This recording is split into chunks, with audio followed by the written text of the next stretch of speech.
if you go back and when gold was legalized by the state in January 75, gold was then at 200. It had already gone in the cash markets from like $30 to 200. But anyway, then there was a bear market that took you down back to 100, cut in half. Okay, that was in 1976 summer. Between that low in the summer of 76 and 1980, 3.5 years, gold went up 8-fold from price low to bull high. Okay, these are monthly closes, by the way. Now, then it went sideways at a high level, relative to prior history for 2 decades almost. Okay, and then in 2001, with a low at around $260, it surged the second time.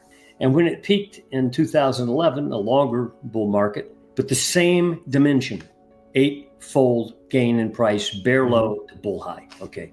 And then it topped and you had to drop back to $1,050 in 2015.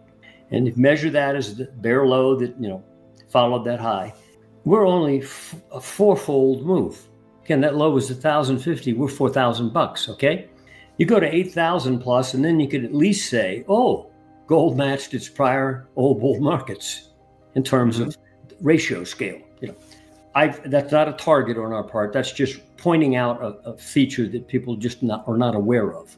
I think we'll go well beyond 8,000. But anyway, the point being here, quit talking about gold being overdone. Okay, and then there's a more important chart, the one we're really. MSA looks at momentum and structure, but in this case, what we're looking at is simply price versus price, a spread chart. And back in 2013 in particular, gold was collapsing. Peaked in 2011, went sideways 2012, and really started to come apart in 13. And this is gold divided by the S&P. Yeah, so take a front month gold future, divide its price into the S&P, express it as a percent. Right. So anytime the chart goes down, it's the S&P outperforming gold. And gold underperforming the S&P in this case. We could have flipped it the other way as well, but in which case you'd have a topping pattern as opposed to a bottoming pattern by gold.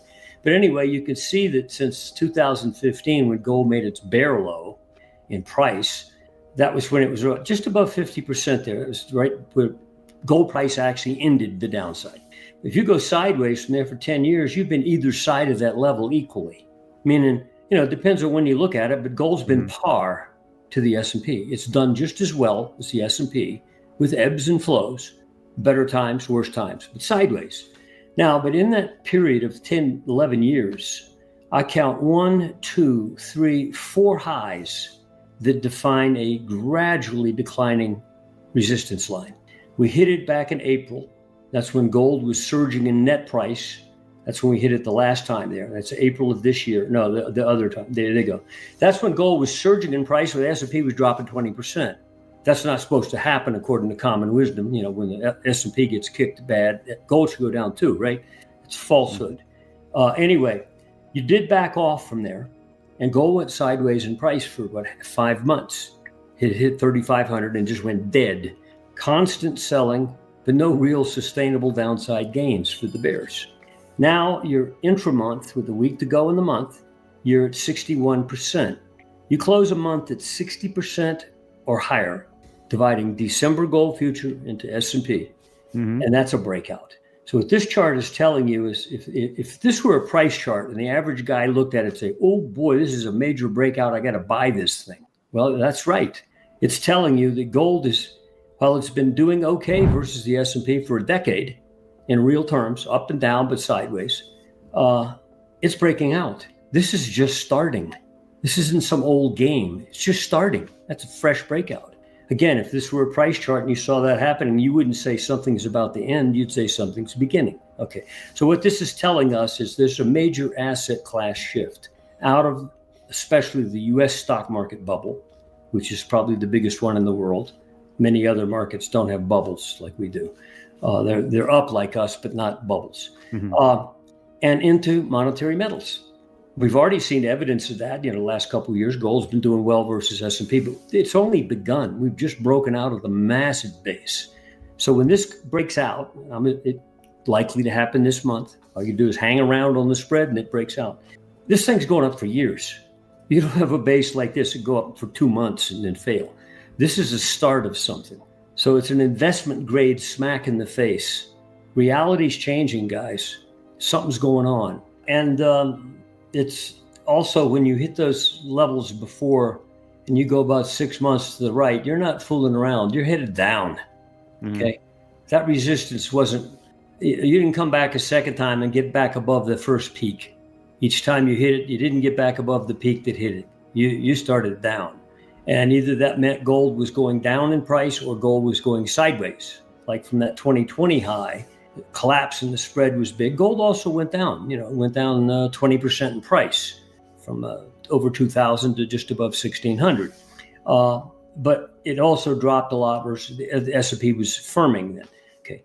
In fact, S&P was making a high and NASDAQ 100 was making a price high in late 2021 when that spread was below 40%.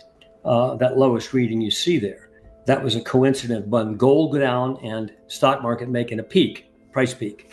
Anyway, since then, you pulled up, built a base, a little mini base there, and you broke out of that back in March of this year, earlier this year, and then surged up to the April high. But this time, instead of falling down away from it and continuing down, you're back above it. It's a statement of intent. Okay.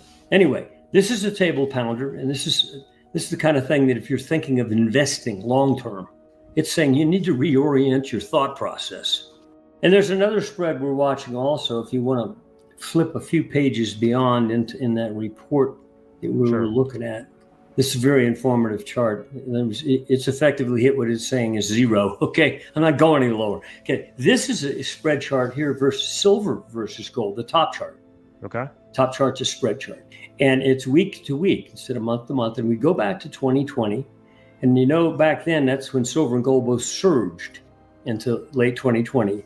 And gold went up 40%, but silver doubled. Okay, so this spread went, ooh, wow, an explosive move in a handful of 6, 7, 8 months, okay, in terms of percent gain in price and percent gain on the relative basis.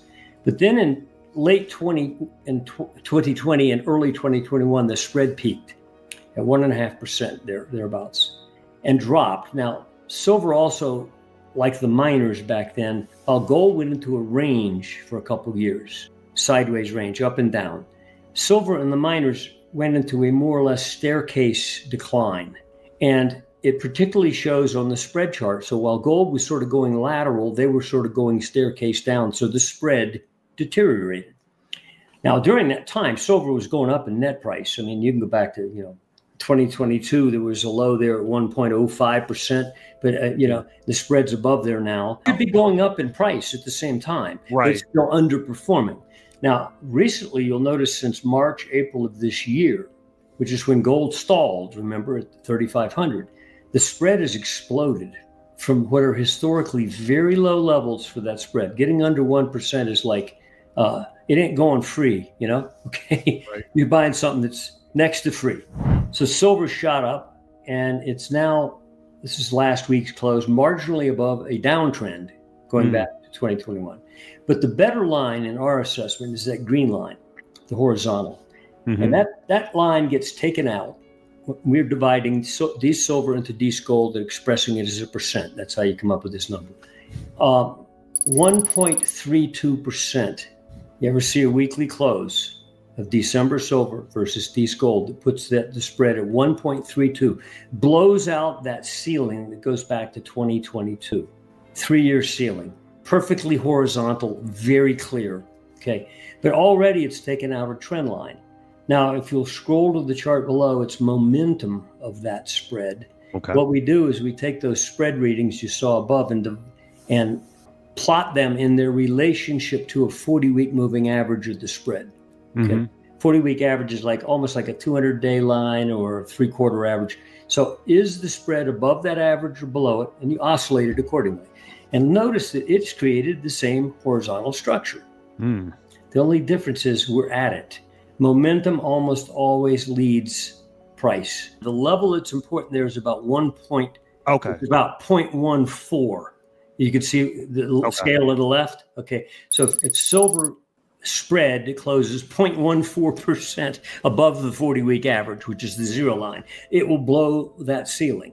And we hit it about 2 months, 3 months ago, backed off, and right now we're pressing at it again.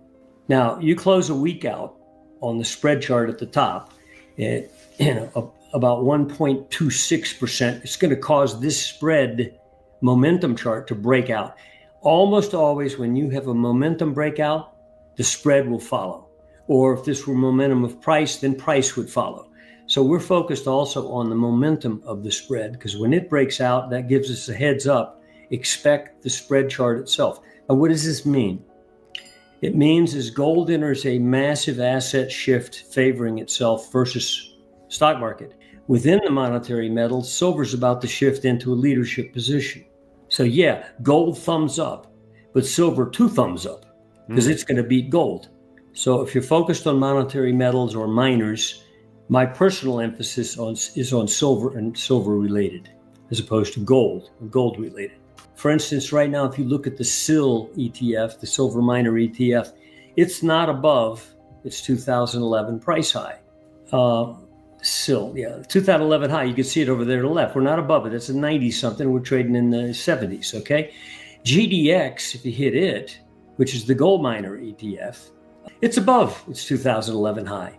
So the gold miners are beating the silver miners right now. But what we're arguing is that when the spread breaks out favoring silver, you can bet that the silver miners are going to do a sudden catch up to what GDX has already done, namely blow the hell out of all highs in history. But if that silver spread breaks out versus gold, and we also run spreads of SIL versus GDX, it's on the edge of breaking out too.